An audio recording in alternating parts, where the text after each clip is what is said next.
এই ভিডিওতে আমরা একটা গুরুত্বপূর্ণ প্রশ্ন নিয়ে আলোচনা করব। প্রশ্নটা হচ্ছে গণতন্ত্র ও একনায়কতন্ত্রের মধ্যে পার্থক্য নির্ণয় করো। গণতন্ত্র এবং একনায়কতন্ত্র দুটি শাসন ব্যবস্থা যার মধ্যে ব্যাপক পার্থক্য রয়েছে। গণতন্ত্র একটি শাসন ব্যবস্থা যেখানে জনগণের ইচ্ছা, অধিকার এবং অংশগ্রহণের মাধ্যমে সরকার পরিচালিত হয়, এবং একনায়কতন্ত্র এমন একটি শাসন ব্যবস্থা যেখানে এক ব্যক্তি বা একটি গোষ্ঠী সকল ক্ষমতা অধিকার করে এবং সাধারণ মানুষের অংশগ্রহণ বা ইচ্ছার কোনো গুরুত্ব থাকে না। এই দুই শাসন ব্যবস্থার মধ্যে পার্থক্য বিভিন্ন দিক দিয়ে বিশ্লেষণ করা যেতে পারে, যেমন শক্তির উৎস ও বিতরণ। গণতন্ত্রতে ক্ষমতার উৎস জনগণ। জনগণ তাদের প্রতিনিধিদের নির্বাচন করে যারা জনগণের ইচ্ছা অনুসারে আইন প্রণয়ন এবং সরকারের কার্যক্রম পরিচালনা করেন। এটি সাধারণভাবে জনগণের অধিকারের প্রতি শ্রদ্ধাশীল এবং নির্বাচনী প্রক্রিয়ার মাধ্যমে জনগণের অংশগ্রহণ নিশ্চিত করে। অন্যদিকে একনায়কতন্ত্রে ক্ষমতার উৎস একটি ব্যক্তি বা একটি গোষ্ঠী। এখানে জনগণের অংশগ্রহণ প্রায় শূন্য বা সীমিত থাকে এবং শাসক এককভাবে সব সিদ্ধান্ত গ্রহণ করে। নির্বাচন ও প্রতিনিধিত্ব। গণতন্ত্রের মূল বৈশিষ্ট্য হলো মুক্ত, সুষ্ঠু এবং নিয়মিত নির্বাচন। জনগণ তাদের প্রতিনিধি নির্বাচন করতে স্বাধীন এবং যে কোনো রাজনৈতিক দলের প্রতি সমর্থন ব্যক্ত করতে পারে। নির্বাচিত প্রতিনিধিরা জনগণের স্বার্থে কাজ করে বা কাজ করার জন্য নির্বাচিত হন এবং তাদের উপর জনস্বার্থ রক্ষার দায়বদ্ধতাও থাকে।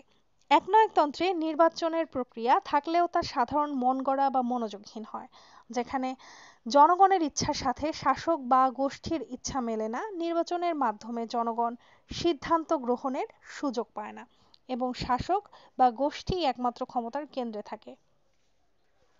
এছাড়াও আইনের শাসন। গণতন্ত্রে আইনের শাসন কঠোরভাবে পালন করা হয়। রাষ্ট্রের সকল নাগরিক, রাজনৈতিক ব্যক্তি এবং সরকারের সদস্যরা গণতন্ত্রে বিচার বিভাগের স্বাধীনতা নিশ্চিত করা হয়, যা আইন প্রয়োগের এবং সরকারের কর্মকাণ্ডে নজর রাখে। একনায়কতন্ত্রে আইন শাসনের নথিভুক্ত থাকে না এবং একমাত্র শাসক বা গোষ্ঠী আইন প্রণয়ন এবং প্রয়োগ করে থাকে। এতে জনগণের জন্য আইনের সমান অধিকার, সুবিচার বা স্বাধীনতা অমিল হয়ে যায়। শাসক বা গোষ্ঠীর আইনের ঊর্ধ্বে রাখা হয় এবং তাদের পক্ষ থেকে যে কোনো অন্যায় কাজ বা সিদ্ধান্ত নেওয়া সম্ভব হয়। অধিকার ও স্বাধীনতার ক্ষেত্রে বলা যায়, গণতন্ত্রে নাগরিকদের মৌলিক অধিকার যেমন মত প্রকাশের স্বাধীনতা, সভা আহ্বানের স্বাধীনতা, ধর্মের স্বাধীনতা এবং সমবেত হওয়ার অধিকার সুরক্ষিত থাকে।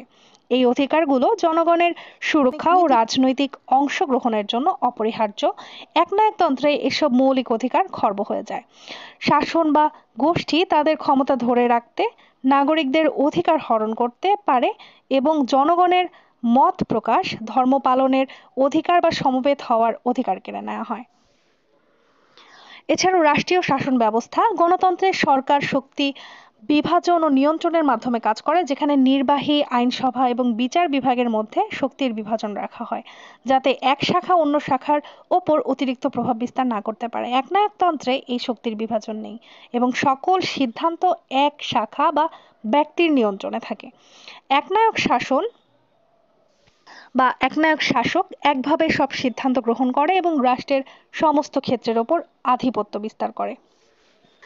গণতন্ত্রে রাজনৈতিক প্রতিযোগিতা এবং মতবিরোধ থাকলে সেটি একটি স্বাভাবিক প্রক্রিয়া হিসেবে গণ্য হয়।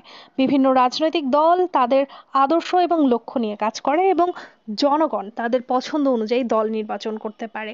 একনায়কতন্ত্রের রাজনৈতিক প্রতিযোগিতা বা মতবিরোধ নিষিদ্ধ থাকে, কারণ একনায়ক শাসক এককভাবে সিদ্ধান্ত নেয় এবং কোনো বিরোধিতা বা সমালোচনা সহ্য করে না।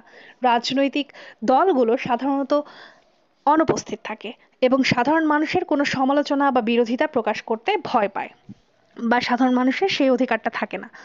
গণতন্ত্রে নিরাপত্তা এবং স্থিতিশীলতা প্রাপ্তির জন্য সুষ্ঠু আইন প্রণয়ন এবং প্রশাসক পরিচালিত হয়। যদিও গণতন্ত্রে সাধারণত রাজনৈতিক অস্থিরতা ও বিরোধ থাকতে পারে, তবে তা দেশের উন্নতির জন্য সহায়ক হতে পারে। একনায়কতন্ত্রে যদিও আপাতভাবে স্থিতিশীলতা বজায় থাকে, তবে এই স্থিতিশীলতা সাধারণত অত্যাচার ও দমনমূলক কার্যকলাপের মাধ্যমে আসে। জনগণের মতামত বা স্বাধীনতা অবদমন করা হয়, যা দীর্ঘমেয়াদী রাষ্ট্রের জন্য ক্ষতিকর হতে পারে। গণতন্ত্র এবং একনায়কতন্ত্র দুটি সম্পূর্ণ বিপরীত শাসন ব্যবস্থা। গণতন্ত্রে জনগণের ইচ্ছা, অধিকার এবং অংশগ্রহণের গুরুত্ব দেওয়া হয়, যা একনায়কতন্ত্রে সম্পূর্ণভাবে অবজ্ঞা করা হয়। গণতন্ত্রের মূল উদ্দেশ্য হলো জনগণের কল্যাণ এবং অংশগ্রহণ নিশ্চিত করা, যেখানে একনায়কতন্ত্রের মূল উদ্দেশ্য হলো শাসকের ক্ষমতা রক্ষা করা।